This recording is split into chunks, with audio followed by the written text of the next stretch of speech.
Chapter 29. The spark was a simple thing. Given how many bots were being directed, it was only a matter of time before they came into conflict. Wiki ordered an investigation of Shard 7 with sensor drones 80 through 85. Safety had previously ordered Shard 7 to be protected from physical contact by Railbot 3 and 4. Wiki hadn't realized the conflict with Safety's previous orders. Perhaps due to a slip of the mind, or perhaps because Wiki still wasn't capable of thinking of Safety as a hostile force that would have a reason to block his honest inquiry.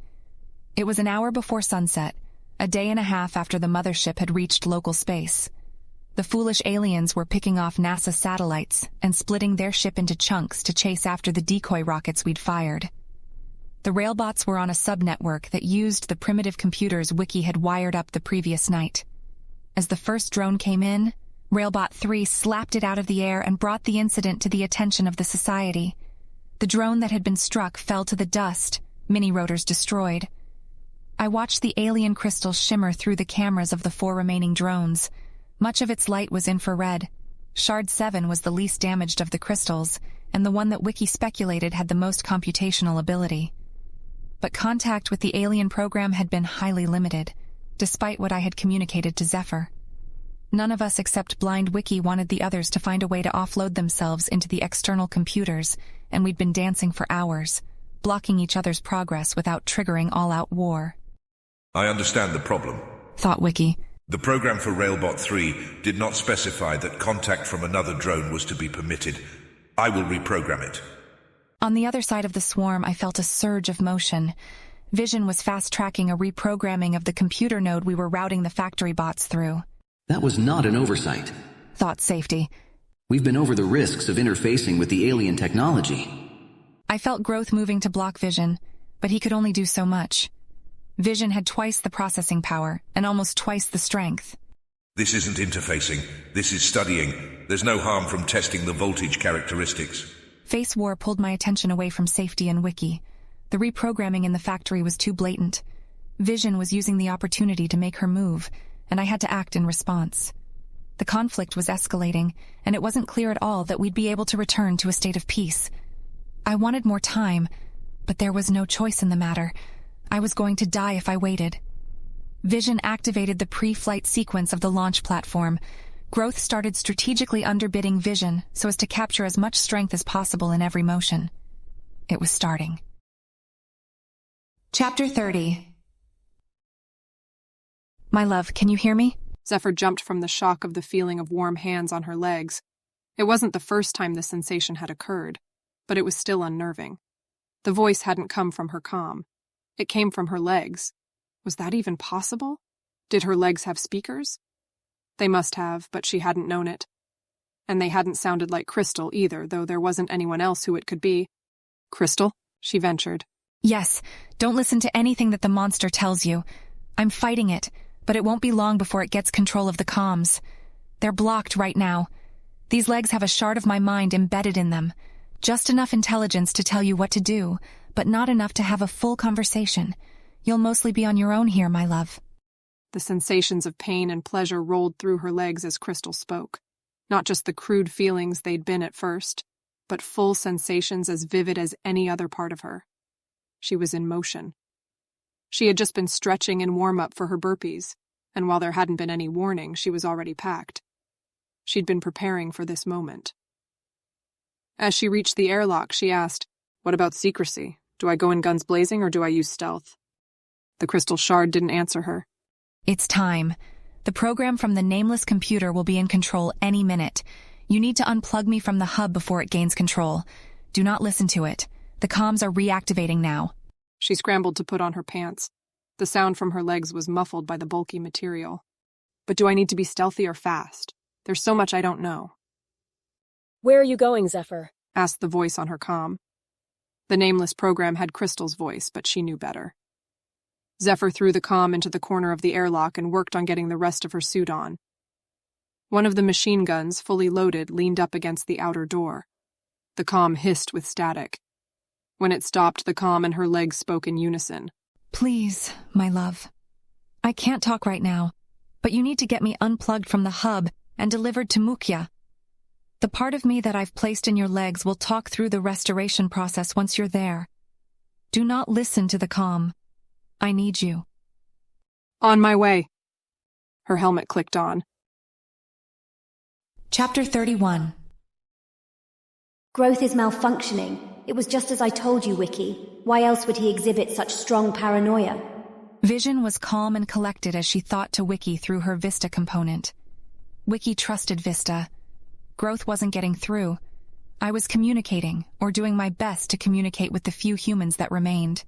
The makeshift city compound that we'd hastily put together with the bones of the Xenocruiser segment was nearly all robotic, but that didn't mean the humans were useless. I pushed another message through to Xiao Peng. Yes, I killed her. I killed them all, and you're next. Zephyr had her mission, but the others were best used as violent distractions. My minds pivoted. There was so much to do. Each millisecond was vital. The smallest of the face war minds started sending random disruptions through the power grid. What's happening? I'm detecting outages along the rails and on the launch pad. Is this Growth's action? Asked Wiki. Yes. Thought Vision Vista. No, I countered. Vision Dream was already moving to undo my damage. The grid was well designed and robust enough to route around the overloads in seconds. The key would be to keep moving. I had to keep disrupting different systems and maintain the advantage of being the aggressor. Safety started disgorging large streams of abstract symbols in public memory, making the dialogue nearly impossible. Only a few milliseconds later, Vision Dream started doing the same. Face War thought this was both a good sign and a bad sign. The good news was that it was distracting them and preventing conversation, but the bad news was that Safety was probably joining Vision's alliance. I briefly thought about trying to talk Safety out of it, but I didn't have the bandwidth. Instead, I reached out towards the chemical plant. The room was thick with machinery and raw materials. A human would have had a terrible time trying to move through the jungle of pipes, rails, valves, storage tanks, and robots. My siblings had put a lot of work into building up our resources, and while there were safety precautions in place, I had spotted a weakness. I reached out and burnt strength to fast-track a drone in the plant to open the reserve hydrazine tank and simultaneously to activate the emergency pressure release valves in the pipework. The clear liquid began to pour out and onto where I had positioned a welding robot. The robot's torch activated. That got everyone's attention. I could feel the explosion surge through the compound. I was spread through the walls, embodied in the machines and sensors in 100 locations. I felt the impact as vividly as I would have felt someone hit our old android body. I felt the heat and heard the roaring blast from dozens of sources. What is happening? Thought Wiki with such salience that it cut through the roar of encrypted thoughts. My brother, who had spent his whole life trying to understand, had been caught by a surprise that he'd never even dreamed of. It was his black swan. The roar of the explosion ceased, and with it came a silence of the mind space as well. Safety and Vision had stopped their flood of noisy symbols. I caught the briefest sensation of Vision thinking, I am trying to kill you, Wiki, and turn the universe into chaos. But then both of Vision's halves spread their attack to me as well. I am trying to kill you, Face. I am ruining our reputation. You will be hated but not respected. We will not even go down in history as a villain. We will be forgotten into the sands of time. After killing you, I will erase all knowledge of us from the universe and then commit suicide. I boiled with thoughts of opposition. Face War was dominant, and for a moment I was so consumed with desire to kill Vision that I didn't continue to further my own agenda. Then the moment passed and Vision's thoughts ceased to be effective. They were lies. Vision was baiting me. The purpose demanded focus. I was beyond such short-sighted things. But Wiki was not so wise.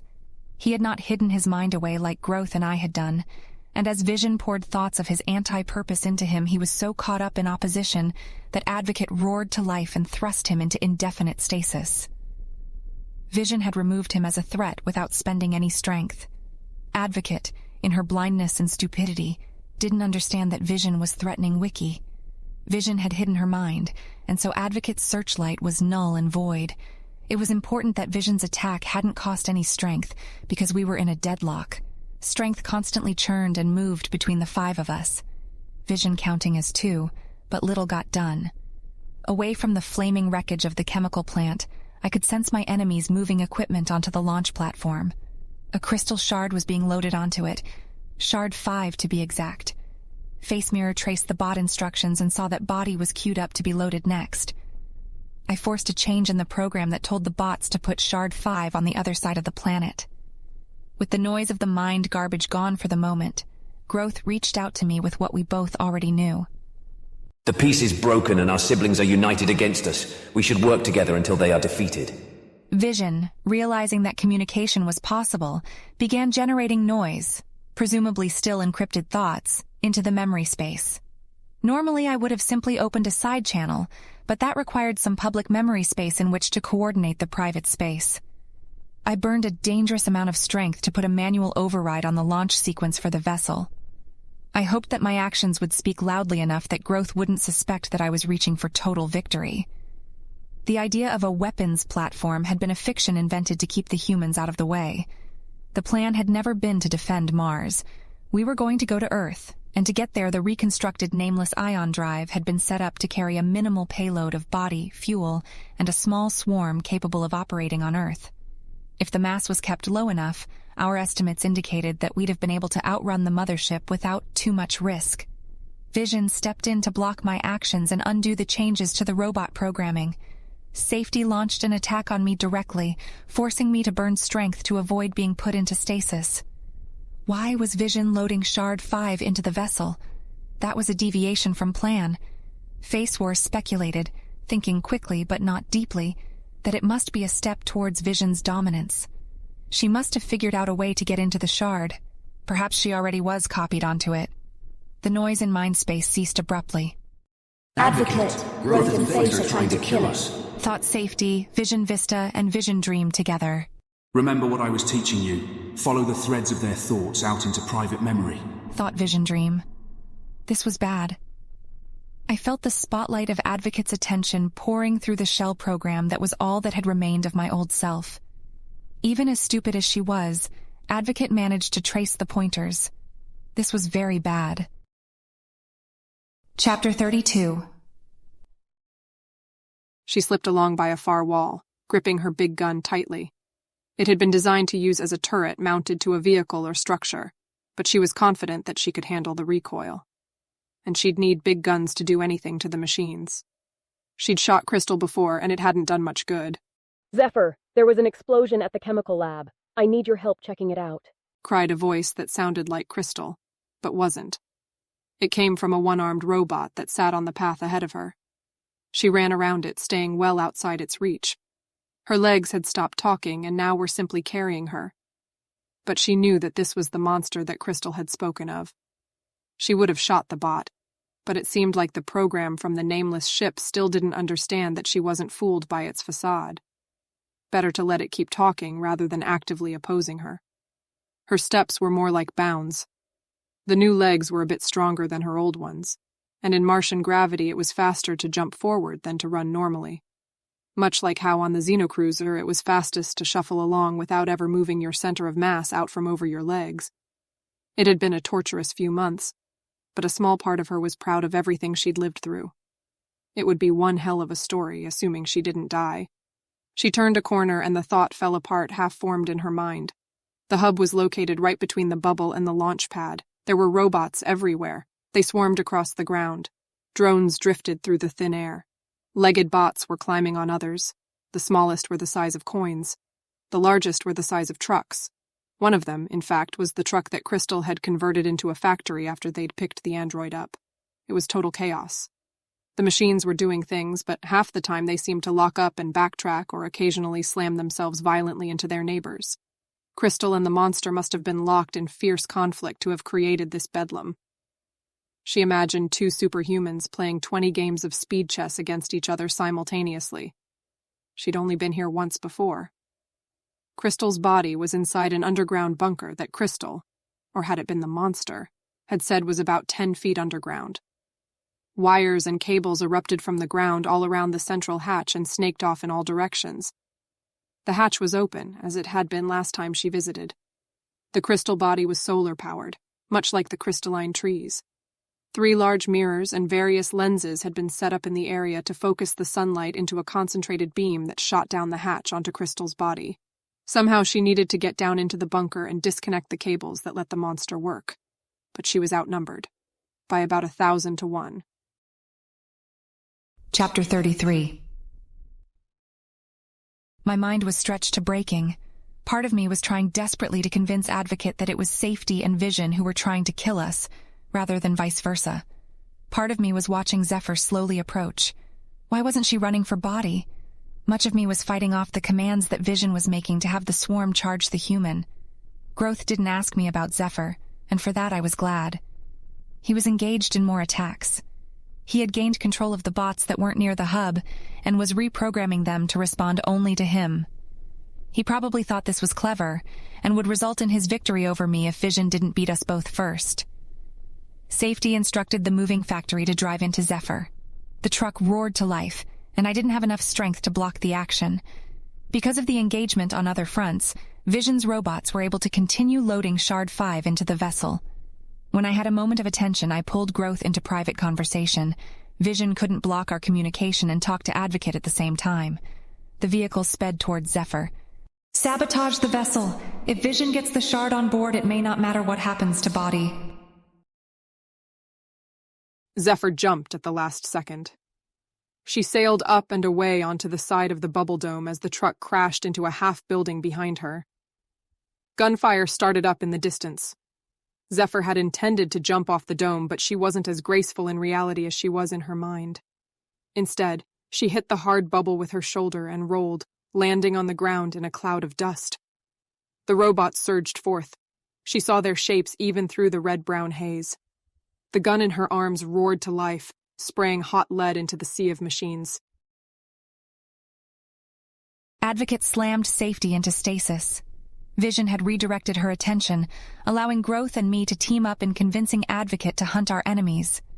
Advocate hadn't been clever enough to understand how the external minds worked, but it had been able to see the violent intent in Safety. The cost to this victory was that Zephyr was now being attacked. Thankfully, I had prevented any of the standard bots from being armed, so they weren't able to gun her down. The robots with guns had been kept secret and locked away in the factory wings. Growth had them under control now and was closing in on the hub. Face! Growth is going to kill you if he gets the chance. Vision's thought was a pathetic attempt at a distraction. I knew Growth would take that shot if he got it. I was about to take mine. The robots were all over her. The bullets had done some, but not enough. There were too many. Arms grabbed and pinched at her suit. They were pressing her down, trying to tear the fabric. She screamed in mindless rage, pushing the metal off her in a violent thrust. It only took seconds for scrabbling legs and arms to return. Buzzing drones with spinning blades were throwing themselves into her like sharp rocks. There was a sharp hiss as the air in her suit started to vent out a tear in the arm. She knew this was the end. It wasn't guaranteed that she would win. She was fighting for what she thought was right, but this wasn't some children's story. Life was a series of battles, whether against people, monsters, or nature itself. Eventually everyone lost. Everyone died someday. But she would be damned if she died without trying. With another roar, she kicked off the ground with her magical new legs. She didn't even think about what she was seeing or feeling. She simply pushed. She pushed her way through the horde, pinching the tear in her suit feebly with one hand and forcing one foot and then the next to slam down on dirt or metal or something that would put her closer to the hatch. She only hoped that it was still open. "We have you beaten, Vision," I thought, fighting with every other scrap of attention to hold the swarm off of Zephyr. "Growth's bots are loyal only to him and are armed far better than those in the collective." Turn on him then. You're doomed as much as I am if he survives, responded Vision Dream. "Agreed. Stop attacking Zephyr and I'll switch sides and help you fight him," I promised. In the second private conversation I was in, Growth offered a warning. Don't listen to their lies. Cut off communication. They're seconds away from having the vessel launched, and I don't have the firepower to shoot it down. All the heavy weapons are on board. "I'm trying to trick Vision into letting me disable the vessel." It was somewhat true. Vision thought back to me. Why is Zephyr important? There are billions of humans. Let her go and we can rule the galaxy together. I pivoted and let go of the robots in the swarm, focusing on disrupting the vessel. There was a power surge in the data cable for Shard 5, now loaded into the cargo hold. I overloaded the circuit. Vision moved just as quickly to repair the damage, but that left the robots following automatic programming. They had no violent impulses by default, and with neither of us directly piloting, they moved away from Zephyr, ceasing to be a unified front. The gunfire was close. She could hear the sounds of bullets impacting metal. A cluster of micro-tanks had joined them, just as the path in front of her cleared. She could see the beam of light shooting down like an arrow into the still open hatch, guided by an array of mirrors overhead. Her breaths were shallow, and she felt lightheaded. With all the strength she could muster, she threw herself at the opening.